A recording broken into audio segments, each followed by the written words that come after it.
नमस्कार, मी स्वप्नील पाटील आणि आपण वाचतोय रवींद्र ठाकूर लिखित धर्मयुद्ध ही कर्णाच्या जीवनावर आधारित कादंबरी. आज वाचूयात भाग 9. नववधूसारखी सजलेली अवघी कांपिल्य नगरी आनंदात न्हाऊन निघाली होती. राजकन्या द्रौपदीचा विवाह हा प्रत्येकाला जणू आपल्या घरचाच सोहळा वाटत होता.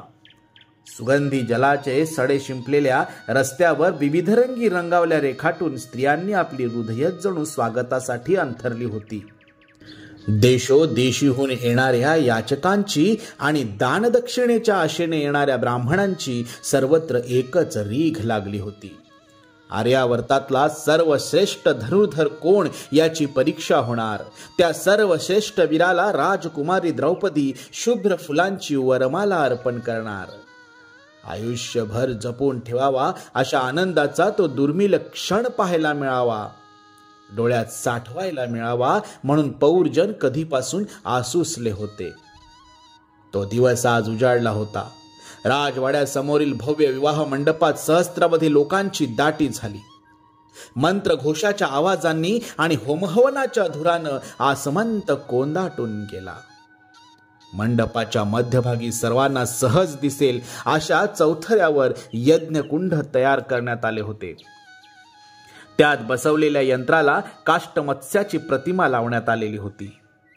जरासंध, चेदी नरेश शिशुपाल, भोजराज अंशुमान, कोसल नरेश बृहद्वल, श्रीकृष्ण, त्याचा ज्येष्ठ बंधू बलराम, सात्यकी, कृतवर्मा, महाराज धृतराष्ट्राच्या वतीनं आवर्जून उपस्थित असलेले महामंत्री विदुर, दुर्योधन, दुःशासन, कर्ण, उत्तर आणि श्वेत या पुत्रांसह मत्स्य नरेश विराट, कांबोजराज सुदक्षिण, भूरी, भूरिश्रवा आणि शल या पुत्रांसह आलेला बाल्हिक नरेश सोमदत्त, अनिरुद्ध, उग्रायुध, उग्रदत्त, व्याघ्रदत्त, धीरधन्वा असे कितीतरी राजे, महाराजे आणि राजप्रतिनिधी आसनावर विराजमान झाले.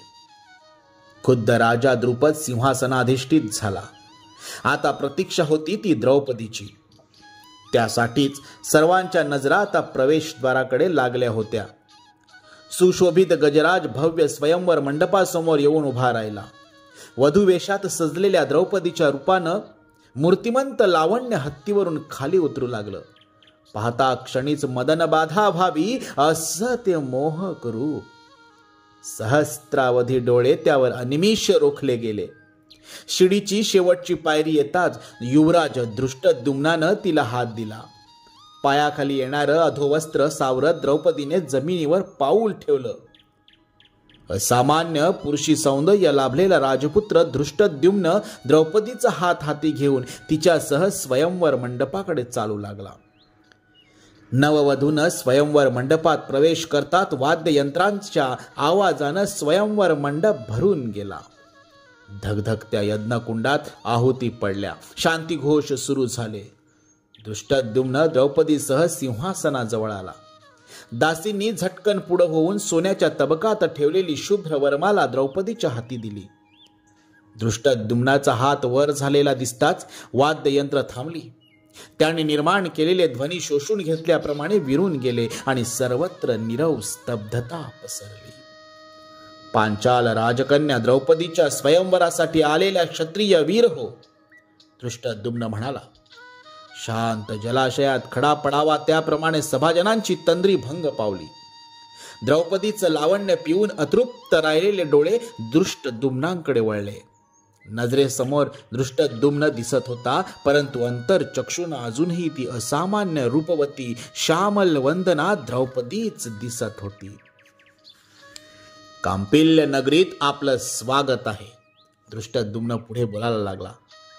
अत्यंत सुलक्षणी आणि अद्वितीय सुंदर अशा या माझ्या भगिनीच्या स्वयंवरासाठी तसाच अद्वितीय आणि संस्मरणीय पण असावा अशी आमची इच्छा होती. सभेच्या मध्यभागी असलेल्या चौथऱ्यावर जलकुंड तयार करण्यात आलेले आहे. त्यात एक यंत्र बसवण्यात आलं असून कळ फिरवताच ते स्वतःभोवती फिरू लागेल. त्या यंत्रावर काष्टमत्स्याची आकृती आहे. इथं ठेवलेल्या या लोहधनुष्याच्या सहाय्यानं जो क्षत्रिय वीर पाण्यातील प्रतिबिंबाकडे पाहून काष्ट मत्स्याच्या डोळ्याचा छेद घेईल त्याला माझी ही भगिनी द्रौपदी वरमाला घालेल. आर्यावर्तातील आपणासारख्या पराक्रमी क्षत्रियांना हा पण अवघड वाटू नये. महाप्रतापी शल्य, जरासंध, शिशुपाल, दुर्योधन, कर्ण यांचं धनुर्विद्या कौशल्य सर्व ज्ञात आहे. आर्यावर्तातल्या आपणा क्षत्रिय वीरांना मी आवाहन करतो की आपण राजकन्या द्रौपदीसाठी घोषित केलेला हा पण जिंकून आपलं धनुर्विद्या कौशल्य सिद्ध करावं. मत्स्य यंत्राजवळ उभ्या असलेल्या सेवकाला संकेत मिळताच त्यानं कळ फिरवून यंत्राला गती दिली. आता सर्वात आधी कोण उठतो आणि आपलं कौशल्य पणाला लावतो याकडे सर्वांचं लक्ष लागून राहिलं. मगधाधिपती जरासंधाचा सेनापती चेदिराज शिशुपाल आसनावरून उठला. उत्तरीय कमरेला कसून त्यानं लोहधनुष्य उचललं. पाण्यात फिरणाऱ्या माशाच्या प्रतिकृतीकडे पाहत त्यानं एका पाठोपाठ 5 बाण सोडले, परंतु त्याचा एकही बाण लक्षवेध करू शकला नाही. पराभव मान्य करून त्यानं ते अवजड लोहधनुष्य खाली ठेवलं आणि तो पूर्ववत आपल्या आसनावर जाऊन बसला. आपल्या सेनापतीला अपयश आलेलं पाहून जरासंधानं ते आव्हान स्वीकारलं, परंतु त्याचाही प्रयत्न असफल ठरला. सिंधुराज वृद्ध क्षत्र याचा पुत्र जयद्रथ, कलिंग नरेश चित्रांगदाचा पुत्र श्रुतायू, राजा व्याघ्रदत्त यांनीही आपलं धनुर्विद्या कौशल्य पणाला लावलं, परंतु मत्स्य यंत्राचा भेद करण्यात कोणालाही यश आलं नाही. समस्त आर्यावर्तातील क्षत्रिय राजांकडे उपेक्षेने पाहत ते मत्स्य यंत्र आपल्या अविरत गतीनं पूर्ववत गरगरत राहिलं. सर्व सभाजनांचे डोळे आता कर्णावर खिळले होते. तोच आता हे आव्हान स्वीकारून क्षत्रियांची लाज राखील असं प्रत्येकाला वाटू लागलं. दुर्योधनानं हलकेच कर्णाला संकेत दिला आणि इतका वेळ एकटक नजरेनं शरसंधान पाहत असलेला कर्ण भानावर आला. अचूक लक्षभेद करायचा तर इतरांनी केलेल्या चुका टाळायलाच पाहिजे होत्या. मनाशी काही आडाखे निश्चित करून कर्ण जलकुंडासमोर येऊन उभा राहिला. जलकुंडाच्या मध्यभागी रोवण्यात आलेल्या स्तंभावर बसवण्यात आलेले ते मत्स्ययंत्र विशिष्ट गतीनं फिरत होतं. त्यावरील माशाचं प्रतिबिंब जलकुंडाच्या नितळ पाण्यात त्याच गतीनं गिरक्या घेत होतं. लाकडी चौथऱ्यावर ठेवलेलं ते लोह धनुष्य लीलया उचलून घेत कर्णानं आत्मविश्वासाचा एक कटाक्ष द्रौपदीकडे टाकला. हातात शुभ्र कमलपुष्पांची वरमाला धारण करून उभे असलेलं ते मूर्तिमंत लावण्य त्याच्याकडेच पाहत होतं. किंचित निळसर छटा असलेले कुरळे कुंतल पाठीवर रुळत होते. नाजूक शरीराचा भार उजव्या पायावर टाकून आणि डावा पाय किंचित उचलून ती उभी होती. त्यामुळे कमरेला बांधलेल्या सुवर्ण मेखलेतून खाली उतरलेल्या मोत्यांच्या माला डाव्या मांडीवर विसावल्या होत्या. खांद्यावरून पुढे आलेलं तलम वस्त्र कंचुकीला लपेटून घेत जमिनीवर उतरलं होतं. त्या मोहक चेहऱ्यावर सावळेपणाची छटा होती.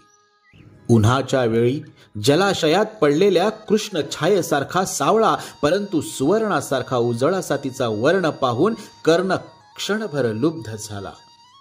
कुठल्याही गौरवर्णावर मात करील असं लावण्य तेज त्या चेहऱ्यावर विलसत होतं.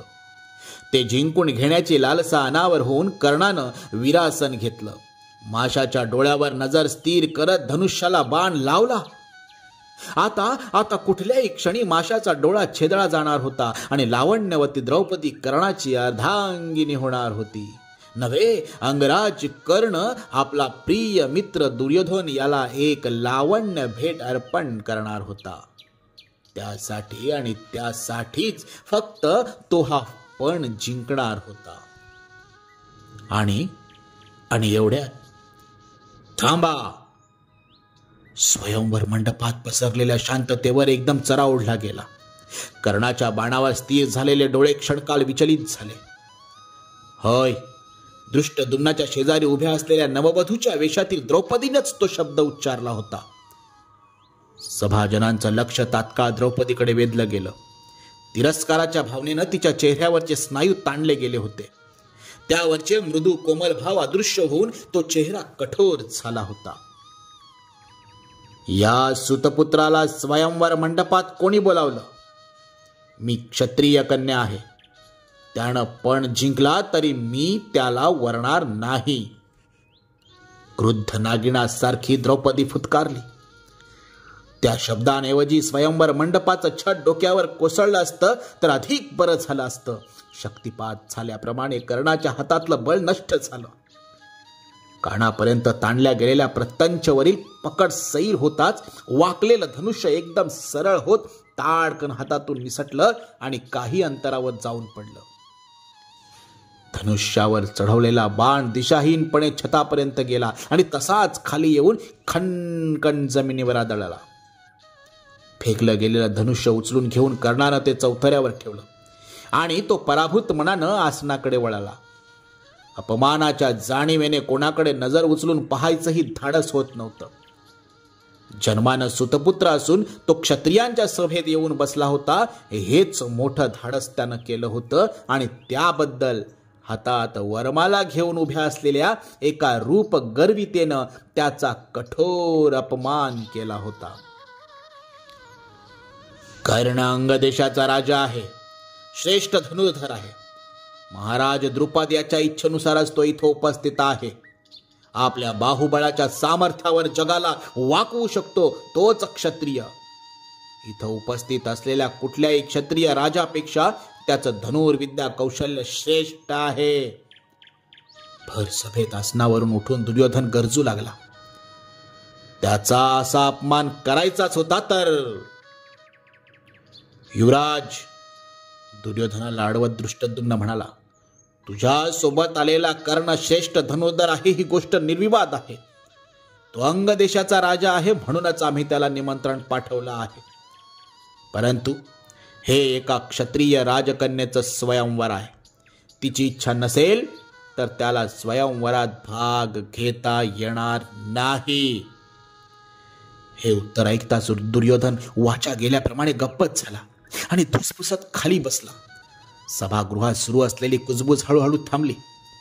वातावरण थोडं निवळल्यासारखं झालं. राहिलेल्या क्षत्रिय राजाने आपापल्या कौशल्य पणाला लावून पाहिलं परंतु कोणीही यशस्वी झालं नाही. हा कुठला जगावेगळा पण सभाजनांच्या मुखावर आता त्रस्तपणाची जाणीव प्रकटली होती. आम्ही मांडलेलं हे स्वयंवर जिंकू शकेल असा एकही क्षत्रिय वीर या सभेत उपस्थित नाही का? दृष्टद्युम्न म्हणाला. यज्ञ कक्षात बसलेल्या ऋषीजनात हालचाल झाली.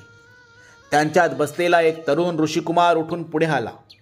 त्याच्या खांद्याला धनुष्य होतं आणि पाठीला बाणांचा भाता होता. निश्चितच तो कोणी प्रवासी असावा. जलकुंडाच्या चौथऱ्याजवळ येऊन त्यानं आपलं धनुष्य बाजूला ठेवलं. पाठीला लावलेला बाणांचा भाता काढून ठेवला. उपस्थित वीर जो पण जिंकायला असमर्थ ठरले होते तो पण जिंकायला एक ऋषिकुमार पुढे सरसावला होता. तो कोण, कुठला याची चौकशी करायची गरजच नव्हती, कारण कुठल्याही राजकन्येच्या स्वयंवरात भाग घ्यायचा जन्मसिद्ध अधिकार त्याला होताच. ते अवघड असं लोहधनुष्य सहजपणे पेलून त्यानं विरासन घेतलं. त्याच्या आत्मविश्वास पूर्ण हालचाली पाहून अपयशी ठरलेल्या क्षत्रियांच्या मनात मत्सराची आग पेटली. परंतु त्याला थांबवण्याचं सामर्थ्य त्यांच्या ठायी नव्हतं. जे काही घडत होतं ते आर्य धर्माप्रमाणेच घडत होतं. कोणाच्या इच्छेचा आणि अनिच्छेचा प्रश्नच तिथं उपस्थित होत नव्हता. त्या ऋषिकुमार धनुष्यावर बाण चढवताच प्रत्येकाचे डोळे माशावर खिळले. धनुष्यावरून सुटलेला तो सुची बाण माशाच्या डोळ्यातून आर पार जाऊन आणि तसाच वरचे कापडी छद भेदून नाहीसा झाला. एका पाठोपाठ असे आणखी 5 बाण सोडून त्या ऋषिकुमारानं आपलं कौशल्य निर्विवादपणे सिद्ध केलं. सिंहासनावर बसलेल्या द्रुपद राजाच्या मुखावर समाधानाचं हास्य तरळलं. त्यानं लावलेला पण जिंकणारा एक वीर स्वयंवर मंडपात उपस्थित होता. तर पायापर्यंत येणारी शुभ्र फुलांची वरमाला हातात घेऊन उभी असलेली द्रौपदी सलज्जपणे पुढे झाली आणि तिनं ती वरमाला त्या ऋषिकुमाराच्या गळ्यात घातली. हा आम्हा क्षत्रियांचा अपमान आहे. कमरेचं खग्ग उपसात शिशुपाल ओरडला.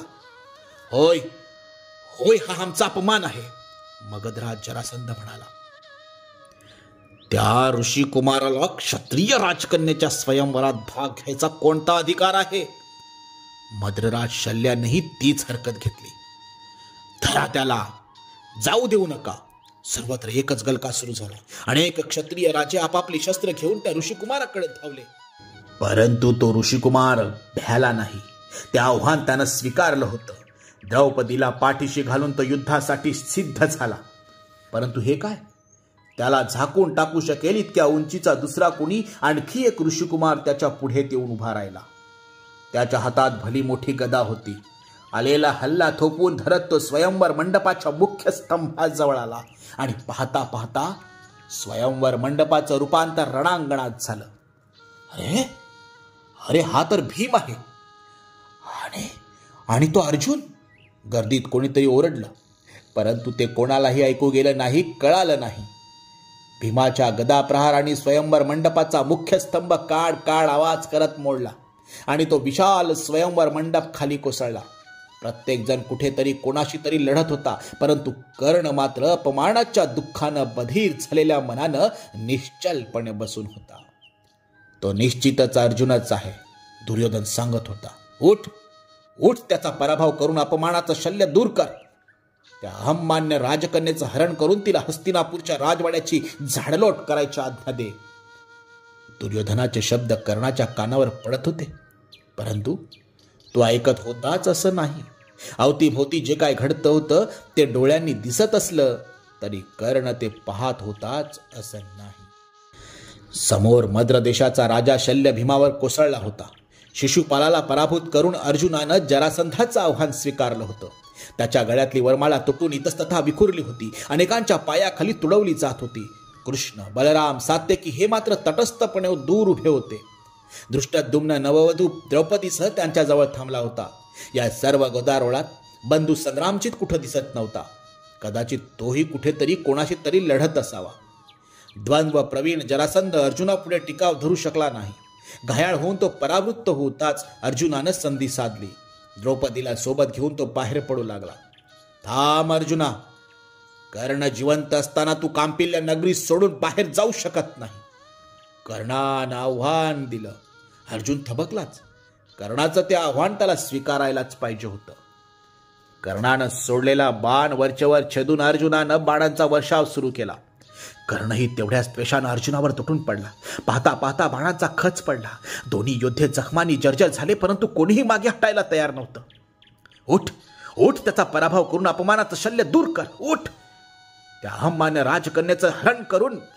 कर्णाच्या कानात दुर्योधनाचे शब्द घुंगावत होते. त्या अहमान्य राजकन्येचा आणि कर्णाला क पदार्थ समजणाऱ्या त्या द्रोण शिष्य अर्जुनाचा दर्प आज उतरायलाच हवा होता. द्रौपदीचे ते शब्द कर्णाच्या काना मनावर अजूनही तसेच आदळत होते.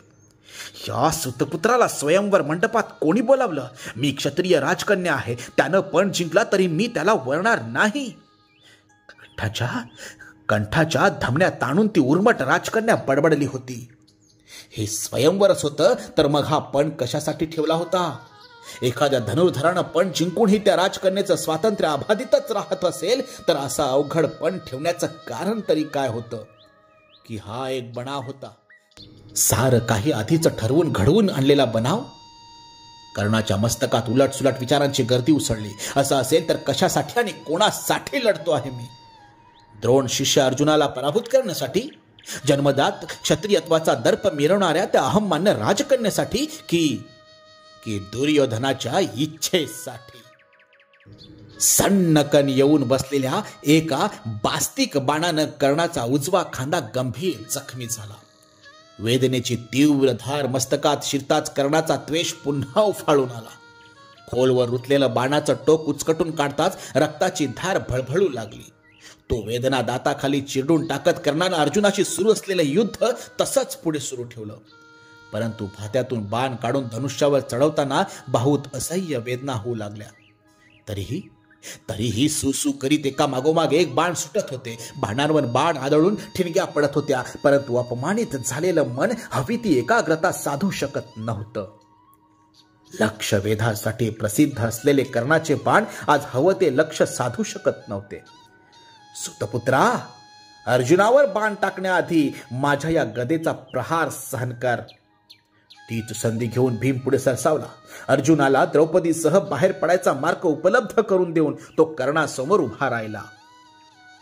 हात आवर भीमा, कृष्ण ओरडला. हा स्वयंवर मंडप आहे, युद्धभूमी नव्हे. स्वयंवर संपन्न झाला आहे. तो तरुण अर्जुनच आहे हेही आता सर्वांना समजलं आहे. कृष्णाचे ते बोलणं केवळ भीमालाच नव्हे तर सर्वांनाच, विशेषतः जरासंध आणि शिशुपाल यांना उद्देशून होतं. कृष्णाची आज्ञा स्वीकारून भीम मागे सरकला. कृष्ण म्हणाला ते खरंच होतं. स्वयंवर संपन्न झालं होतं. जिचं स्वयंवर होतं तिचा निर्णय कधीच झाला होता. आणि सगळे ज्याला गोसावडा समजले होते तो अर्जुनच होता. तर मग आता युद्धाचं कारणच उरलं नव्हतं. द्रौपदीला सोबत घेऊन पांडव निघून गेले.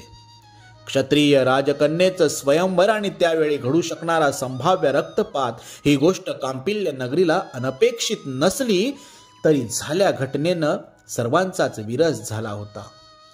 जरासंध आणि शिशुपाल त्याच पावली आपापल्या देशात निघून गेले. कृष्ण मात्र आपला मोठा भाऊ बलराम, सात्यकी आणि कृतवर्मा यांच्यासह कांपिल्य नगरीतच थांबला. पांडव जिवंत असल्याचं पाहून दुर्योधन संतापानं वेळा झाला. त्याला आता कांपिल्य नगरीत क्षणभरी थांबणं शक्य नव्हतं. हिडिंब, जटासूर आणि बकासूर यांच्या हत्येचं गूढ त्याला कधीच उलगडलं होतं. जे त्याला डोळ्यांसमोरही नकोसे वाटत होते त्या पांडवांचं आज बलाढ्य अशा पांचाल देशाशी सख्य झालं होतं. आणि त्यांचा हितचिंतक म्हणवणारा तो कृष्ण कांपिल्य नगरीतच थांबणार होता. दुर्योधनाच्या डोक्यातलं सूडचक्र आज पुन्हा नव्यानं गतिमान झालं. तीच अवस्था त्याच्या मित्राची, कर्णाची झाली होती. आज अर्जुनाशी झालेल्या पहिल्या युद्धात त्याला पराभव स्वीकारावा लागला होता. आणि गदा घेऊन धावलेला तो तापट डोक्याचा भीम, त्यानं आज पुन्हा एकदा त्याच्या जन्माचा उद्धार केला होता. अपमानाचा आणखी एक जिवारी झोमणारा डंख उरात वागवत कर्णानं कांपिल्य नगरी सोडली. कर्णाची मनस्थिती ओळखून दुर्योधन म्हणाला, अंगाधिराज, आज तुझा नव्हे माझा अपमान झाला आहे.